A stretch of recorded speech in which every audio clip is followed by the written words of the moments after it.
Voilà, messieurs, bienvenue sur Gabon 24. Nous interrompons le cours normal de nos programmes avec l'arrivée du président de la République des États-Unis. Il a été accueilli par une belle foule. Il faut juste préciser que du 7 au 9 juillet 2025, le Gabon a donc pris part aux côtés de 4 autres pays africains au sommet États-Unis-Afrique. Un rendez-vous inédit où il a été question de préciser les priorités sur le plan économique, mais surtout de paraffer plusieurs accords qui devront redéfinir la coopération entre les États-Unis et les 5 pays africains présents à l'instar du Gabon. Que retenir donc de ce sommet qui s'est tenu dans un contexte où les États-Unis ont supprimé l'aide américaine pour le développement international en durcissant la politique commerciale par une hausse significative des droits de douane pour certains produits importés des pays africains. Que retenir de la participation du Gabon? Il faut le préciser, seul pays d'Afrique centrale présent à ce rendez-vous.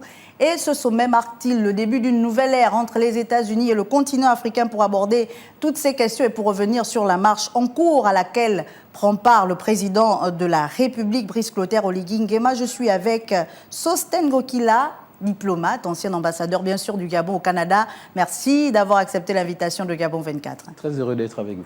Alors, monsieur Ngokila, si la régie nous le permet, on verra peut-être quelques images. Déjà, commenter à chaud comme ça cette arrivée. Brice Clotaire Oligui Nguema reçu par un parterre de population, s'il faut le dire comme ça. Plusieurs populations ont effectué le déplacement de l'aéroport international de Libreville. Ça faisait longtemps qu'on avait eu un engouement pour un chef de l'État en fonction au Gabon.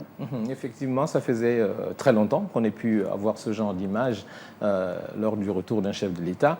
Je pense aussi que pour le président de la République, c'est une manière de pouvoir redonner un peu à la population gabonaise un peu la moitié de la moisson qu'il a eu à récolter aux États-Unis dans le cadre de ce mini-sommet entre le président américain et certains présidents d'Afrique, dont le nôtre. Alors, pour revenir sur justement ce sommet, on aura l'occasion, quand la régie sera prête, de voir quelques images et de les commenter également pour vous en direct sur 54 pays, mais sinon 55 si l'on inclut le Soudan du Sud. Il n'y a que 5 pays qui ont pris part à ce sommet. Que comprendre de cette approche des États-Unis ? Mais déjà, il faut savoir que les États-Unis, sous la direction du président Trump, c'est un pays qui se lance dans la diplomatie, je dirais, commerciale. Vous savez que ce qui compte pour les Américains, et pour la diplomatie en général, c'est le développement non seulement des États-Unis pour le cas des Américains, mais des pays africains pour les cas de nos pays africains. Donc, nous sommes dans une lancée de diplomatie économique et commerciale, et à ce titre, le président américain a voulu choisir un certain nombre de pays représentatifs. Il y a beaucoup d'autres explications sur ce choix-là que nous pourrons voir dans les échanges. J'ai envie de m'arrêter quand même, monsieur le diplomate, Excellence, si on peut se permettre, sur le choix représentatif. Il y avait quand même... On n'avait pas vu la présence de l'Afrique du Sud ni du Nigeria, qui sont quand même 2 gros poids économiques du continent. Quand vous parlez de représentatif, est-ce qu'il a été vraiment ce choix ? Mais lorsque je parle de représentatif, je ne parle pas au niveau de je dirais la puissance des pays en tant que tel, mais je parle de représentation par rapport aux objectifs des Américains. Ce n'est pas de manière hasardeuse que les États-Unis ont choisi ces pays-là. Vous savez, et il s'agit d'un certain nombre de questions qu'ils ont eu à explorer ensemble avec le président américain, entre le président américain et ses chefs d'État africains. Il n'y a qu'à regarder la configuration, il y a un seul pays de l'Afrique centrale. Oui. Et vous avez les autres pays qui sont du côté de l'Afrique de l'Ouest principalement. Et c'est un mini-sommet qui était non seulement qui se penchait sur le côté économique, les investissements et autres, mais surtout une question sécuritaire. Pour les connotation économique. Voilà. Et on peut apercevoir du moins le président de la République à l'image Excellence qui salue certains travailleurs sur son chemin, puisqu'il y a plusieurs chantiers, le Gabon étant en chantier. Voilà. Et comme vous parlez du volet économique, on aura l'occasion d'y revenir. Mais quand même, pour parler du Gabon, seul pays en Afrique centrale choisi parmi ses pairs, est-ce que là, il y a une volonté particulière pour les États-Unis de s'investir davantage au Gabon? Est-ce qu'il y a une vision différente par rapport aux autres pays de la sous-région Afrique de l'Ouest notamment? Ce que vous dites est déjà vrai en ce qui concerne le volet des investissements. Mais il faut il faut apprendre à la base le fait que le Gabon est un pays stable. C'est un pays de paix. Il ne peut y avoir d'investissement peut pas avoir d'investissement dans un pays qui est en ébullition. Et donc le Gabon est une référence dans ce domaine-là, et surtout que nous sommes sortis d'une période de transition. J'allais d'ailleurs y revenir. Voilà. On a quand même connu un coup d'État, dit coup de libération. Exactement. Et cette période de transition a consolidé l'image du Gabon sur le plan international, que c'est un pays qui est épris de paix, est un pays qui veut s'organiser et pouvoir intégrer la communauté internationale, réintégrer la communauté internationale avec des atouts, je dirais, vivables. Alors, oui, allez-y, poursuivez. Voilà, et donc ce côté je dirais, qui consolide la paix, oui. Donc la démocratie, nous donnons à nouveau que la démocratie peut être viable au niveau du Gabon, mais également, n'oubliez pas que le Gabon, le positionnement géostratégique du Gabon est très utile pour la partie américaine. Oui. Nous sommes dans le golfe de Guinée. Vous avez parlé du golfe de Guinée, voilà, oui. Nous sommes dans le golfe de Guinée. Il y a des questions sécuritaires qui intéressent les États-Unis, et nous sommes un pays qui abrite un certain nombre de structures. Ici, beaucoup de gens ne connaissent pas, par exemple, la structure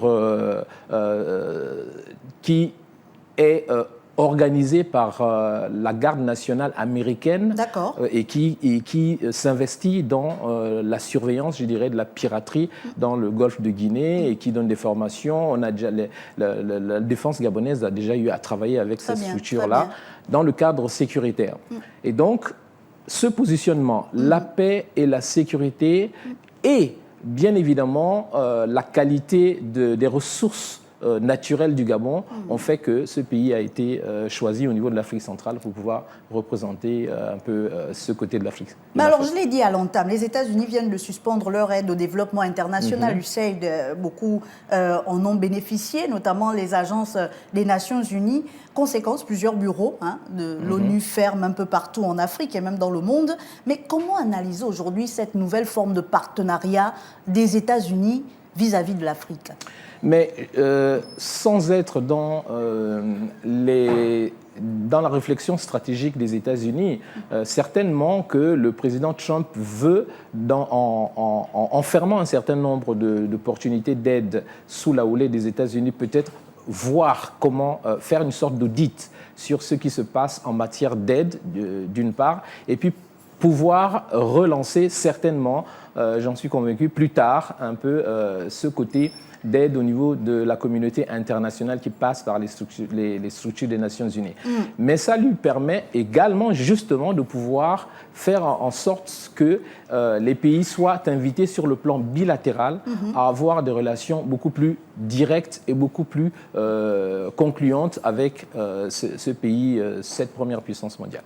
Alors, on se pose également des questions parce que ce sommet a suscité beaucoup d'intérêt quand même, surtout pour les populations gabonaises déjà, mais aussi pour les investisseurs qui sont présents au Gabon. Et on peut le voir, la marche se poursuit tout le long du boulevard du bord de mer.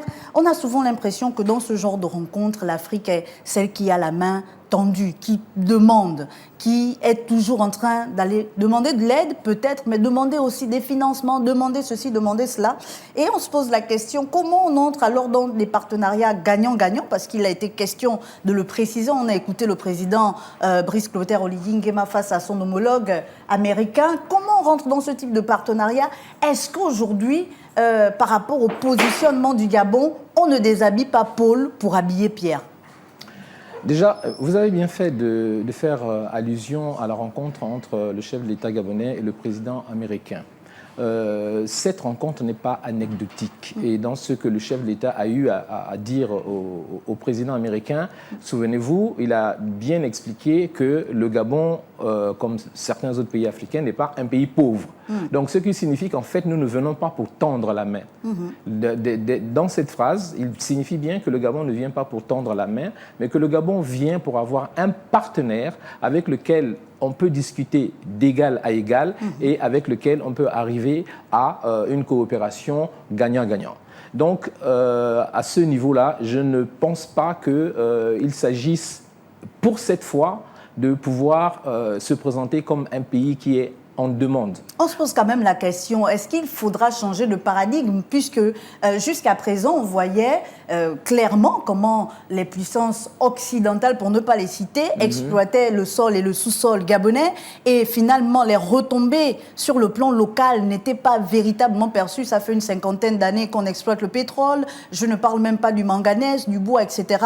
Aujourd'hui, quand le Gabon va vers les États-Unis, est-ce qu'on change réellement de paradigme? Est-ce qu'on va vers autre chose? Comment on traduit ce partenariat gagnant-gagnant? Oui, la première chose, c'est d'abord affirmer la souveraineté du Gabon. Et c'est ce que le chef d'État est en train de faire actuellement. En dehors, avant même ce voyage pour les États-Unis, on a bien remarqué que le chef d'État a pris un certain nombre de décisions pour que certains produits gabonais soient d'abord transformés sur place. Comme le manganèse. Comme le manganèse, pour ne pas le citer.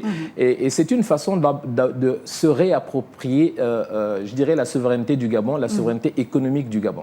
Et tant que nous sommes sur cette lancée de réappropriation de la souveraineté économique du Gabon, il est tout à fait normal qu'à l'extérieur, le chef de l'État puisse chercher une coopération d'égal à égal qui permettra de développer les industries gabonaises, de développer l'économie gabonaise en général. Et donc, la recherche des investissements ne va pas se limiter à venir demander que l'on vienne investir chez nous et que nous sommes là pour donner les matières premières. Non, il vous souviendra que ces investisseurs auxquels nous faisons appel, on leur fait comprendre que l'objectif est de pouvoir avoir des industries qui vont assurer la transformation, la première transformation au niveau national. Et pour revenir sur le cas du Gabon, on remarque quand même, on regarde rapidement, monsieur le diplomate, ces images en direct.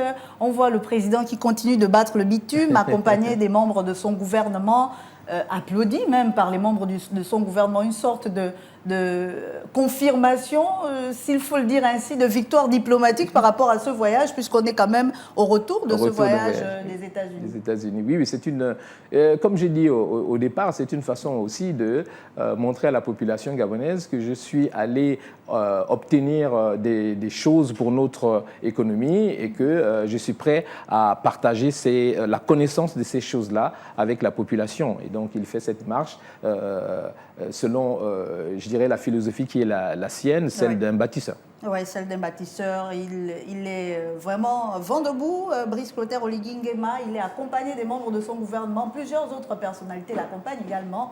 On peut remarquer les membres de la FEG, la Fédération des entreprises du Gabon. On peut remarquer également que la population, toutes les couches de la population sont représentées. On voit là des humoristes. Également, on a pu apercevoir Manitou sur les images, mais aussi d'autres Gabonais qui n'occupent pas forcément des fonctions particulières, qui ont tenu à accompagner le président de la République dans cette marche allant de l'aéroport international de Libreville, qui va certainement déboucher, on le verra ensemble en direct, on verra le point de chute de cette marche. Et il nous a rejoint, on l'attendait déjà depuis quelques minutes seulement, Arnaud Lilian Billy, bienvenue. Vous n'êtes plus à présenter sur les antennes de Gabon 24. Bonjour. Et la transition est toute faite, peut-être pour vous, de commenter cette marche. Vous ne la vivez peut-être pas sur le terrain là-bas, mais vous êtes avec nous en direct. Ces images de Brice Clotaire Oligui Nguema qui a décidé de battre le bitume à son retour des États-Unis. Mais c'est une campagne de victoire, une campagne de reconnaissance et en dehors de la notoriété qui est dégagée par cette marche, mais c'est aussi la souveraineté, ce qui a été exprimé de manière diplomatique et c'est un pas vers l'avant parce que l'énergie qu'a dégagée le président de la République lors de sa prise de parole face aux 5 autres présidents a réaffirmé les 93%, la volonté des 95% des populations gabonaises qui a porté à ce suffrage universel. C'est aujourd'hui qu'il ne parle pas en son nom, il parle au nom de la République gabonaise, au nom de ces Gabonais qui l'ont donné ce mandat, au nom de la République tout entière et de tout ce qu'elle représente, c'est-à-dire sa souveraineté. Il est parti, il a discuté en tant qu'homme d'État à homme d'État. Il a mis sur le fait à dire, et ce qu'il faut retenir, c'est que sur le langage diplomatique, il y a des accents qu'on ne peut ne pas faire attention. il a fait exprès de rappeler que nous envisageons un partenariat win-win, gagnant-gagnant. Et il faut rappeler que c'est une expression chinoise. C'est de dire au président américain que si vous tardez à investir, il a dit clairement, d'autres personnes viendront. Et oui, on a suivi cette pointe d'humour du président gabonais. Nous avons assaini le climat des affaires, je reprends ses propos, ce qui nous permet aujourd'hui d'accueillir les investisseurs du monde entier. Ne soyez pas les derniers à venir. C'est là une manière de dire, en réalité, c'est nous qui vous tendons la main. De dire, vous avez la possibilité. Il faut rappeler que le Grand Sam a perdu de son aura sur le continent africain. Donc, c'est les Américains qui font une réappropriation de leur pouvoir et de leur leadership vis-à-vis du continent africain et non l'inverse. Donc, le regard porté aujourd'hui vers l'Occident et notamment vers les États-Unis a changé. Et c'est la raison pour laquelle certains présidents africains affirment leur démocratie, affirment leur notoriété à travers le discours qu'a présenté le chef de l'État gabonais. Ce discours a fait le tour des pays africains, a fait le tour de certains centres et on a remarqué et réactualisé et regardé à nouveau pour dire ça fait longtemps qu'on a eu un président de la République africain, dans un continent africain, qui porte son discours face à un président américain, qui, somme toute, il s'agit quand même de Donald Trump. Alors, on a ce Donald Trump qui est un républicain avec son Amérique d'abord. Est-ce que vous pensez que réellement, on peut passer d'un paradigme à un autre, connaissant la conception de ce président républicain? Est-ce qu'il est prêt véritablement à être dans ce genre de partenariat gagnant-gagnant avec les pays africains? Mais vous savez que cette rencontre, elle a une double structure, pour ne pas dire un double visage. Il est d'abord diplomatique, en réalité diplomatique commercial, parce que c'est ce qui a été mis en avant. Mais quand vous regardez les dessous de cette rencontre diplomatico-commerciale, vous remarquerez que les 5 pays qui ont été invités sont des pays qui sont tous ont accès à la mer. Donc, effectivement, un choix stratégique, comme le disait M. Ngokila. Donc, si ces 5 pays ont de la mer, et regardez au niveau du golfe de Guinée, donc ils veulent avoir la même mise sur les rentrées et les sorties maritimes, notamment les ports si possible.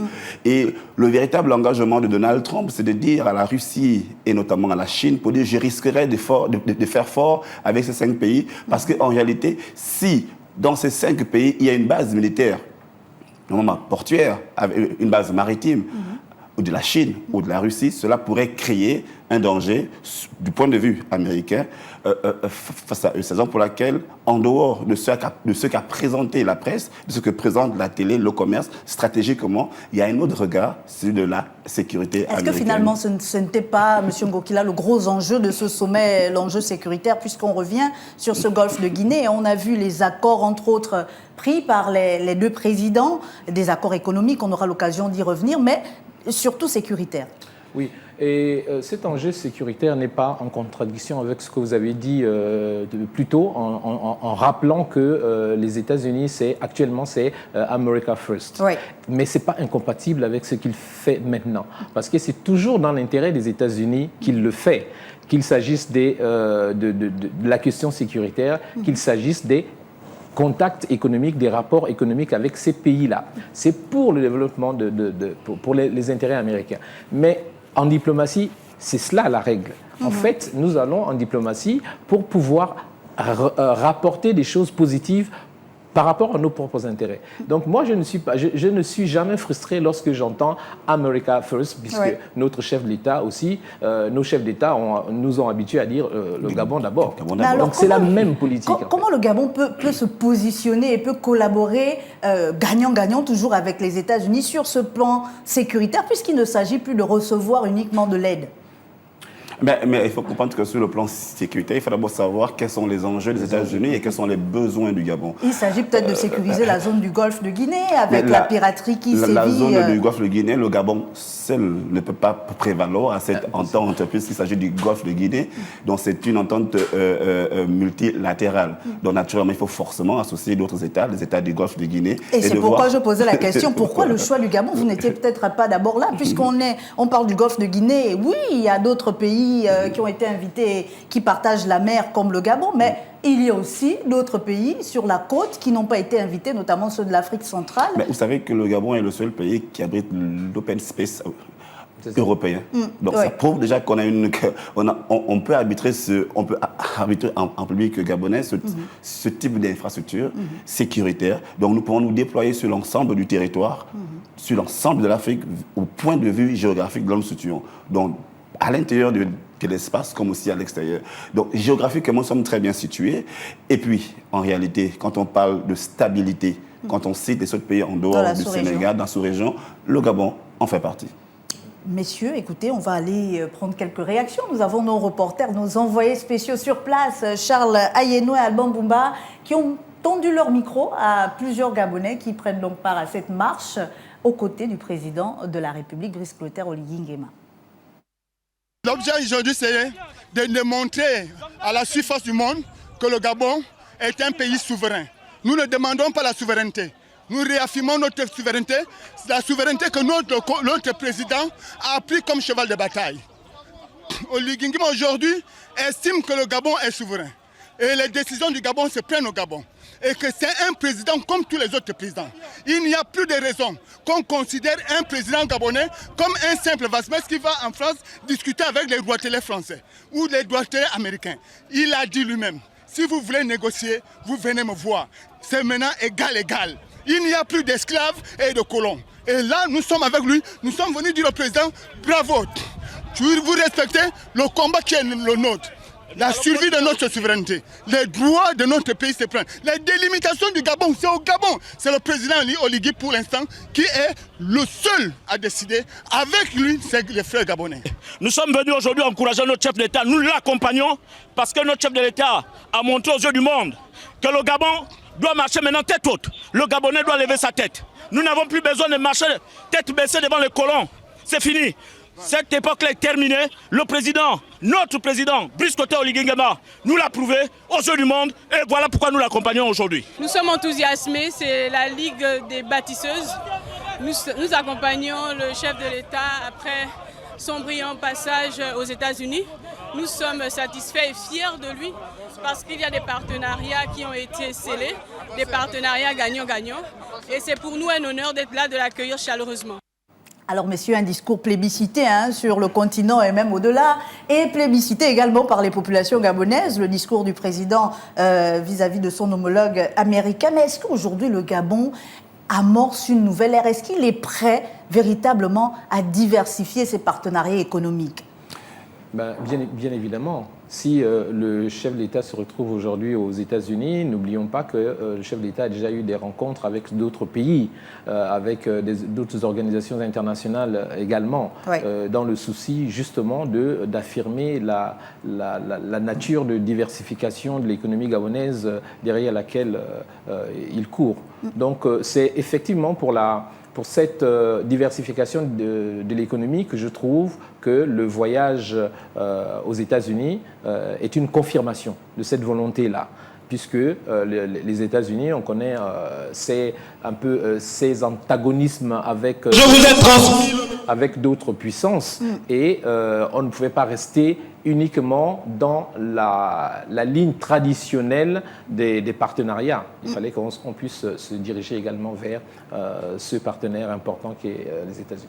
Alors Arnaud Lilian, on l'a vu, cette décision de transformer sur le plan local le manganèse. D'ici à l'horizon 2029, on ne pourra plus exporter le manganèse brut. Est-ce que finalement Brice Clotaire Oligui Nguema décide peut-être de rompre, peut-être pas avec une sorte de monopole, puisqu'Eramet n'était pas en situation de monopole, il y a également d'autres investisseurs dans le secteur minier concernant le manganèse. Mais est-ce qu'il n'oppose pas Eramet, on le sait, c'est la France, est-ce qu'il n'oppose pas Eramet d'autres géants, notamment les États-Unis?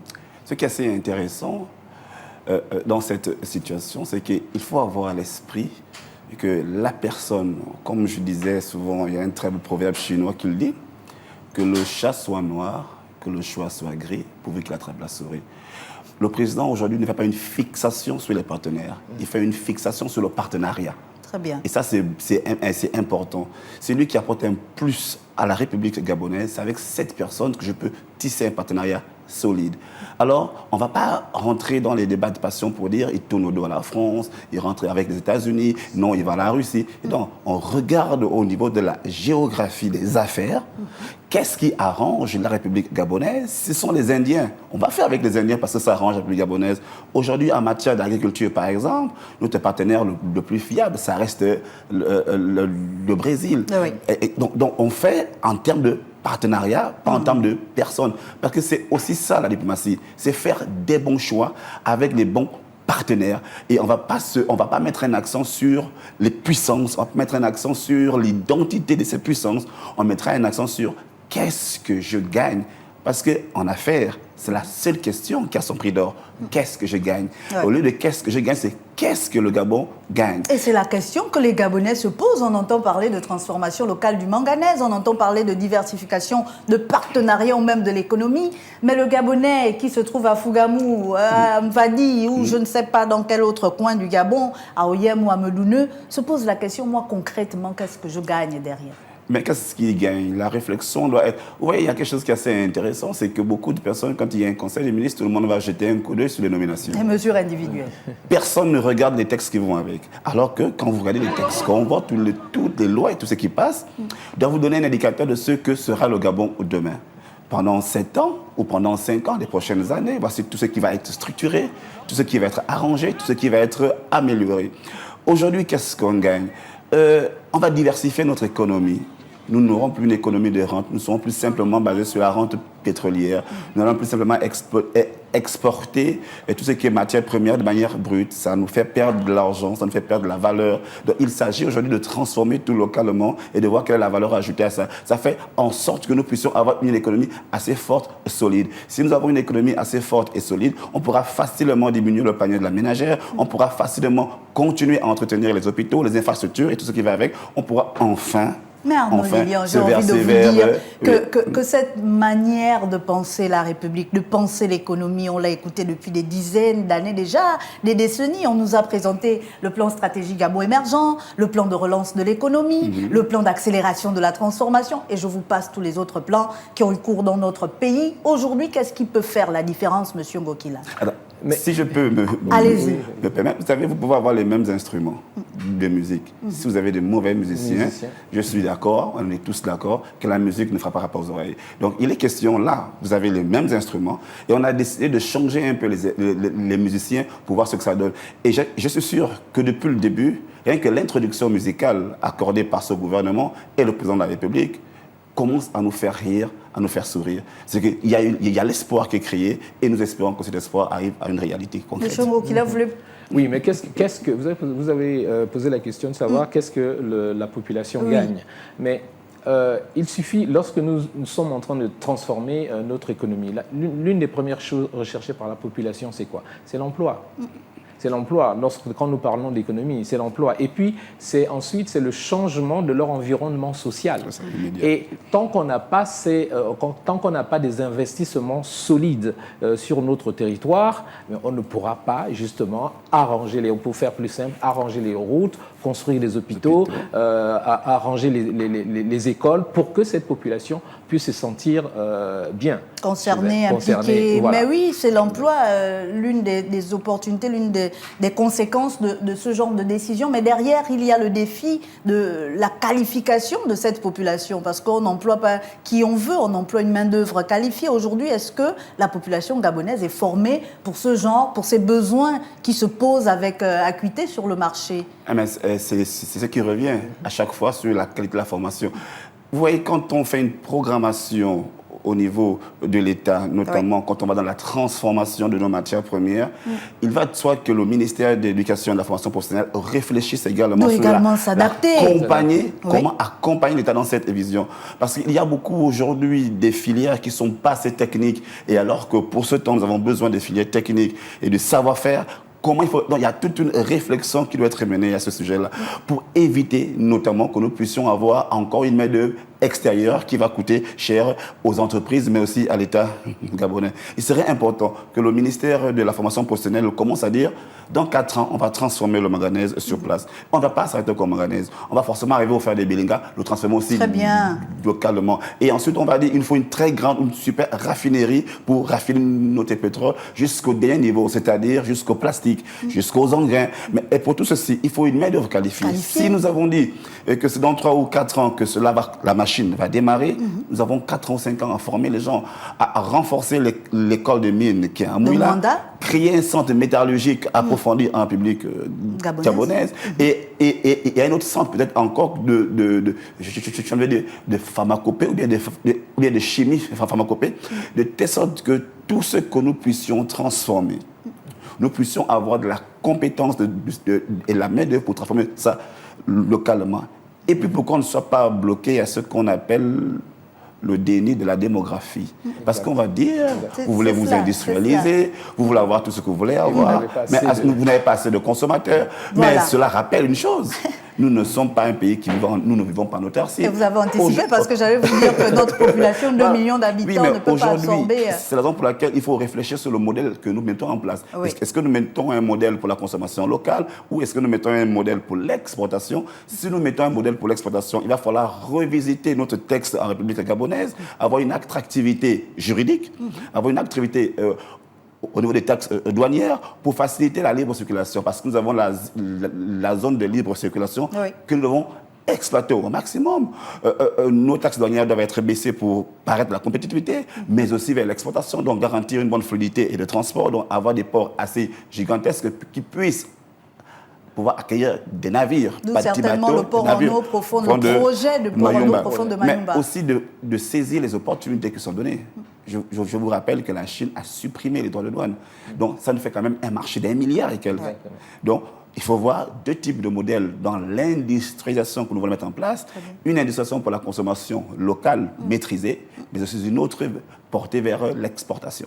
Mais oui, M. Ngokila, poursuivez. Je voulais juste donner une indication en ce qui concerne le rapport entre les compétences de la population gabonaise et mettre ça dans le cadre de la coopération. Mais lorsque nous faisons venir des industries au niveau du Gabon, il y a un volet formation et transfert de compétences. Donc c'est lorsque nous passons ces accords, il faut bien vérifier que nous avons cette partie-là qui concerne la formation de ceux qui vont. Et j'aime bien parce que vous évoquez d'une certaine manière la transparence également contractuelle. On est allé aux États-Unis, on a signé plusieurs accords et entre autres, on parlait du manganèse, mais il y a un minerai qui s'appelle la potasse et il y a un gros gisement à Mayumba. Il y a eu près de 300 milliards de nos francs qui ont été dénichés dans ce contrat-là. Aujourd'hui, c'est la question qui se pose, c'est est-ce qu'on détient la transparence contractuelle? Parce qu'on a eu, je le disais déjà, les Occidentaux sont venus exploiter le pétrole, le produire, le manganèse, etc. Là, pour le cas de la potasse, est-ce qu'on voit clair? Que gagne le Gabon? Est-ce qu'on a déjà les termes? Est-ce qu'il faudrait aller fouiller pour comprendre? Je connais plus ou moins le dossier, ça va. Je n'ai pas envie de frustrer certaines personnalités, et notamment le ministre de l'Habitat actuellement, parce que c'est un dossier assez lourd. J'ai peur que ce dossier n'a pas été assez réfléchi, parce qu'on a un grand danger qui est dessus, celui de la grande Mayumba, qui est, j'ai envie de dire, propriétaire pendant près de 25 ans de cette superficie. J'ai envie de dire du 3/4 d'Anyanga. Voilà. Donc, il faut résoudre le problème de la grande Mayumba afin de pouvoir exploiter ça. Parce que c'est sa terre. Juridiquement, elle possède cette terre pendant 25 ans. Et donc, puisqu'il y a un contrat en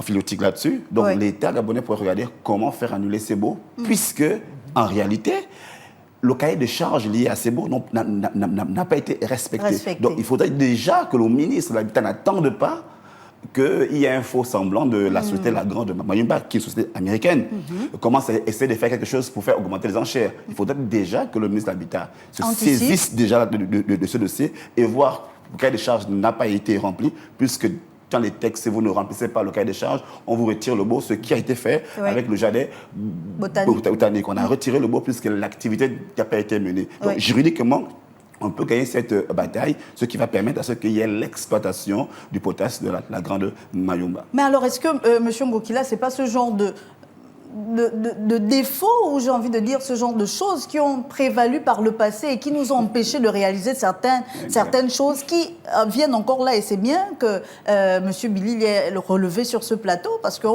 est-ce qu'on n'a pas mis la charrue avant les bœufs? Est-ce qu'on n'est pas allé trop vite signer avant de balayer d'abord à l'intérieur?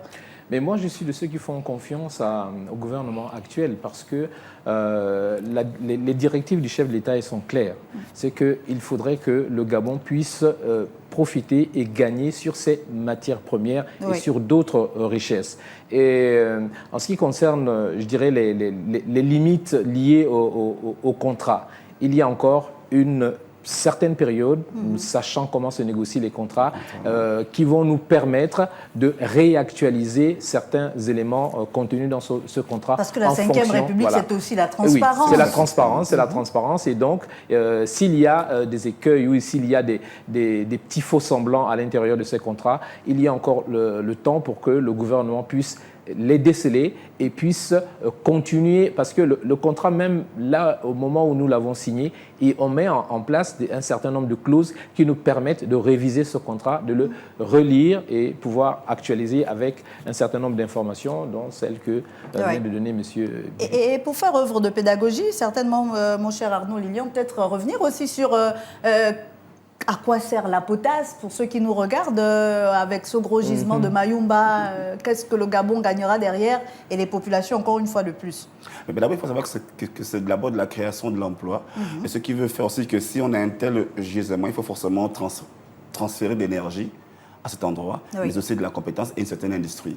Donc, en réalité, il y aura de la main-d'œuvre locale qui sera exploitée en dehors de celle qui viendra depuis Libreville et puis aussi à l'extérieur. Il y a aussi un savoir-faire parce qu'aujourd'hui, il n'est pas question simplement d'industrialiser, d'exploiter, puisque nous allons aussi dans la transformation. Nous faisons de ce pays, j'ai envie de dire, dans 15 ou 10 ans, peut-être un hub d'apprentissage de tout ce qui est comme industrie de transformation de matières premières. Et c'est peut-être ça, la vision du chef d'État en réalité. Et puisque si nous avons déjà cette maîtrise, peut-être que le Gabon créera sa propre entreprise qui pourra avoir des parts, etc. Et aller peut-être aussi vers l'extérieur. Parce que nous avons une certaine maîtrise déjà de ce qui est de la transformation de bois. Nous pouvons aussi déjà avoir, à travers la SNBG, des marchés vers l'extérieur, c'est-à-dire vers autres territoires que le Gabon. Nous avons une expertise avec Petro-Gabon et Gabon Oil Company. Donc si nous armons davantage ce côté pétrolier, nous pouvons aussi y aller compétir à l'extérieur. Avec le manganèse, si nous avons aussi déjà cette compétence locale et que nous créons une entreprise de transformation locale, elles peuvent aller compétir à l'extérieur. Vous vous rappelez que c'est quand même Total qui a à l'échelle. C'est quand même Total qui avait cher, M. Mokila. Pour revenir sur notre potasse de Mayumba, il faut aussi dire que c'est un minerai critique qui détient beaucoup de potassium, mais c'est riche aussi pour les engrais, pour la fabrication des engrais, puisqu'on parle de relancer ou lancer l'agriculture au Gabon. Exactement. Et donc, le choix de la potasse n'est pas anodin, parce que justement, c'est l'agriculture qui nourrit le monde. Et ça va nous permettre également de pouvoir tendre vers notre souveraineté alimentaire d'une certaine manière. Parce qu'il faut encore une fois reconnaître que pour l'instant, nous n'avons pas nous ne dirigeons pas tous les pans de notre souveraineté. Et dans ce domaine-là, je pense que l'industrie de la potasse va nous donner un coup de main. Je voudrais revenir aussi sur le fait que si il y a une entreprise, il y a une entreprise américaine qui va développer cette matière du côté de Mayumba, mais on ne regarde pas toutes les autres entreprises qui vont s'installer pour pouvoir permettre l'exploitation de... pour la chaîne de valeur. Voilà, la chaîne de valeur va être assez importante. On va ouvrir d'autres PME. Il y aura certainement des PME gabonaises qui vont être prises comme sous-traitantes pour la réalisation de ces produits-là. Donc, lorsqu'il y a un investissement industriel de ce niveau, il ne faut pas simplement regarder cet investissement, mais il faut regarder toute la chaîne d'investissement, toute la chaîne de valeur qui va se présenter sur Mais derrière, on ne le dira jamais assez, c'est le gros défi de l'énergie, le gros défi pour le Gabon de résoudre véritablement, avant même d'arriver à la qualification de la main-d'œuvre locale, c'est qu'est-ce qu'on dispose d'assez d'énergie? La réponse est claire, c'est non. Avec tous ces projets d'industrialisation, Mayumba, oui, la transformation du manganèse en local, d'accord, mais comment on fait pour atteindre ces objectifs, Arnaud? Paris ne s'est pas construit en un jour.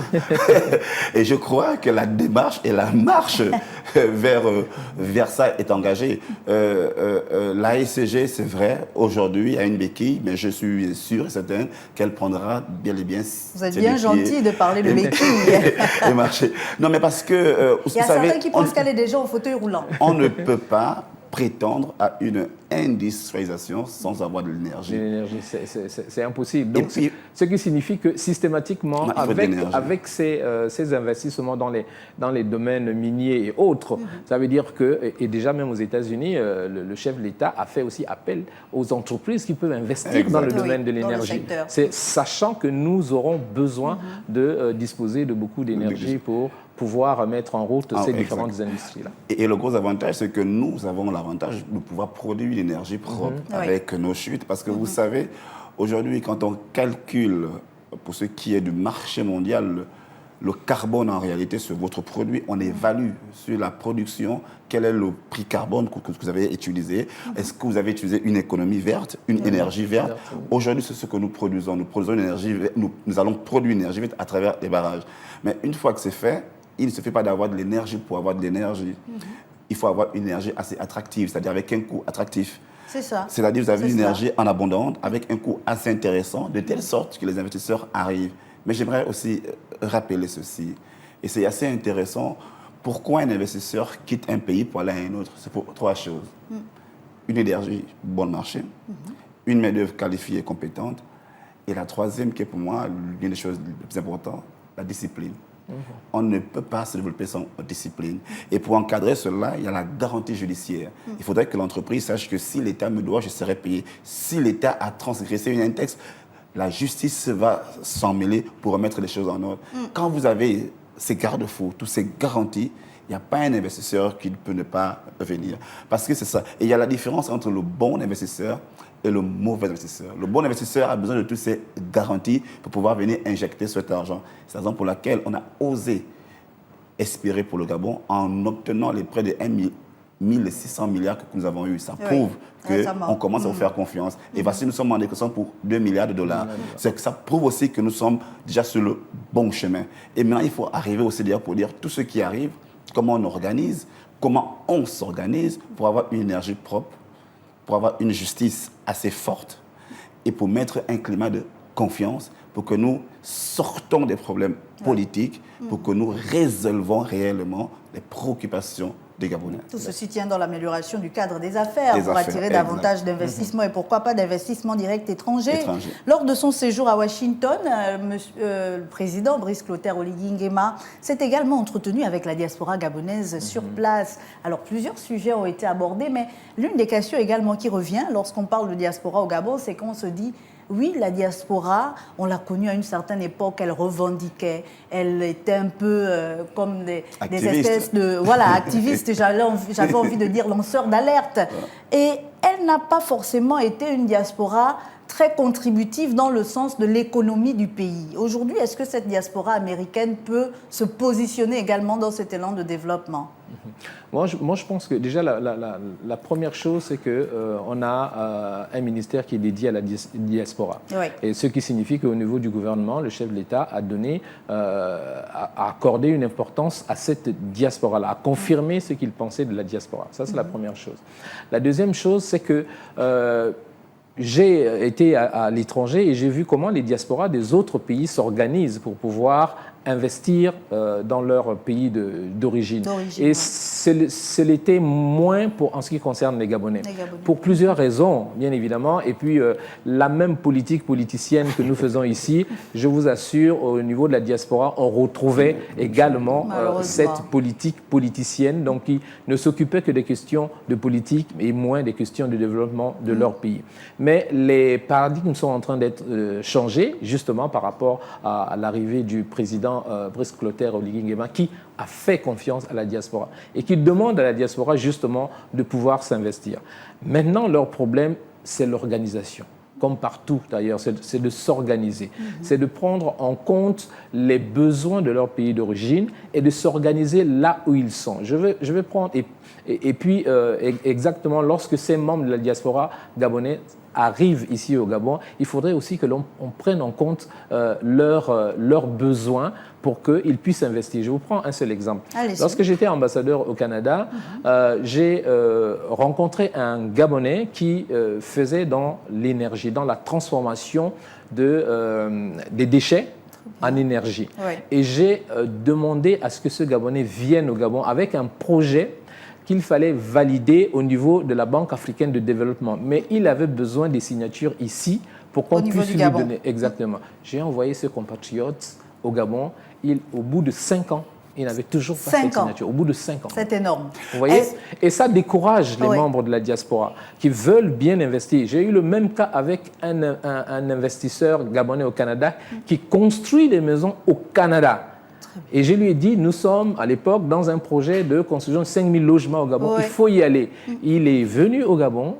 Et quand il est revenu pour dire « Excellence, monsieur l'ambassadeur, chez nous, il faut toujours, au lieu d'avoir un projet, il faut plutôt avoir quelqu'un qui connaît quelqu'un qui connaît quelqu'un. » Et ces mentalités-là, est-ce qu'aujourd'hui, réellement, on a changé de paradigme, Arnaud Lilian? Ce n'est pas du jour au lendemain, ça évolue. Ça évolue parce qu'il y a un ton qui est donné, parce que le président de la République a mieux structuré son cabinet en disant il y a les membres du gouvernement, mais derrière, je mets ma police. Que je ne parle pas de police judiciaire, je parle de police, des personnes qui vont réellement vérifier si ce que je dis est transformé en action ou pas. Et je crois que derrière, avec cette police-là, il y a du travail qui est mis en place. Mais je crois aussi, M. Ngokila l'a dit, c'est une question d'organisation pour ce qui est de la diaspora. Ce serait intéressant, en réalité, que l'État, où on est, fait une programmation de ses besoins, invite la diaspora, parce que c'est trop vague de dire à la diaspora, nous avons besoin d'investissement. Investir dans quoi exactement? Il faut être précis. Si vous dites à la diaspora, écoutez, trouvez-nous des ingénieurs en ceci ou cela qui viendront ouvrir une école ici, parce que nous avons besoin de telles compétences. Elle a une mission. Vous faites un cahier des charges, j'ai envie de dire, que vous confiez à la diaspora pays par pays. Parce que celle qui est aux États-Unis, vous dites, écoutez, aux États-Unis, nous vous confions cette charge sur 2 ans. Voici ce dont nous avons besoin pour les États-Unis. Vous allez en France, vous allez en Chine. Je sais qu'à partir de là, vous pouvez les évaluer. Vous pouvez évaluer cette diaspora. Organiser la diaspora en fonction des régions, des régions et des besoins de l'État. Une fois que vous dites ceux qui sont en Chine, pour dire, nous avons besoin d'apprendre de la technologie. J'ai envie de dire, je dis n'importe quoi, savoir comment monter un véhicule, comment on le transforme. Vous avez 2 ans pour trouver des personnes nécessaires pour venir au Gabon pour faire ça. Et c'est à la diaspora de s'organiser. En France, vous dites, nous avons besoin de spécialistes en médecine. Allez les chercher, quel que soit son... pour ceux qui sont capables de venir travailler au Gabon, etc. Est-ce que c'est comme ça que ça s'est fait forcément dans les pays où ça marche? En Afrique de l'Ouest, est-ce que les États ont dû aller dire, est-ce que ce n'est pas une sorte d'assistanat envers la diaspora d'organiser les choses comme ça? Est-ce qu'il ne faut pas que ça vienne d'eux-mêmes? Non, il faut toujours un minimum d'organisation. Il faut toujours un minimum d'organisation. Vous voyez, il y a certains pays, pour ne pas les citer comme le Maroc, qui ont une politique concernant leur diaspora. Exact. Vous savez qu'à l'époque, je ne sais pas si ça existe encore au niveau de l'aéroport de Casablanca, lorsque vous êtes un Marocain résident à l'extérieur, ils appellent les MRE, résident à l'extérieur, vous avez votre couloir pour venir, pour rentrer. Et je ne sais pas aussi si le roi le fait encore, il allait souvent accueillir lors des vacances, la diaspora qui venait au niveau de Tanger par bateau qui venait d'Europe, etc. Pourquoi c'est fait?